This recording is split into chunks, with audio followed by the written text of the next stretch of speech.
Hi friends, I'm Advocate MK Dhingra. Today I'm going to be speaking on a very relevant and very important topic, that is the will. What is a will? What are the benefits of making a will? Will क्या है और will हमें क्यों बनानी चाहिए और इसको बनाने के क्या फायदे हैं? will आप आसान भाषा में ऐसे समझिए एक तरह से कि जो व्यक्ति will बना रहा है वो उसकी इच्छा है कि उसके इस संसार से जाने के बाद उसके जो एसेट्स हैं, उसकी जो प्रॉपर्टीज हैं, वो किस तरह और किन लोगों में वितरित किए जाएं. In other words, this is the declaration of intention by the testator, that is the person making the will, as to how his assets, properties and all his belongings will be distributed to his near and dear ones or the named beneficiaries in the will. Now, should we make a will? Most of us feel that okay, nothing is going to happen to us, so why should we make a will? Why is the hurry? Question is, life is very uncertain and there is no harm in making a will any day. So earlier the better, because all of us work harder and harder and hardest because we want to earn more.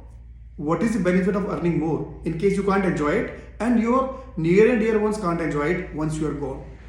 Do you want to leave all your assets to become a source of bitterness or conflict between your near and dear ones, or you want them to enjoy your hard-earned assets?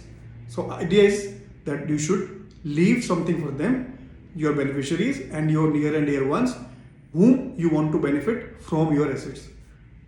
Will बनाने का फायदा ये है कि जिसको आपने इतनी मेहनत से बनाया है वो आपके परिवारजनों, नजदीकी रिश्तेदारों या जिनको आपने देना है उनके पास जाए और वो आपस में प्रेम का कारण बने, ना कि आपस में डिस्प्यूट का या कोई रंजिश का कारण बने.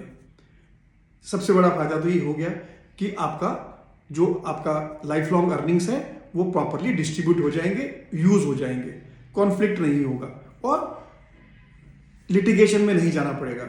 आपकी एसेट्स डिटीरियोरेट नहीं होंगे, खराब नहीं होंगे, काम आएंगे जिसको आपने इतनी मेहनत से कमाया.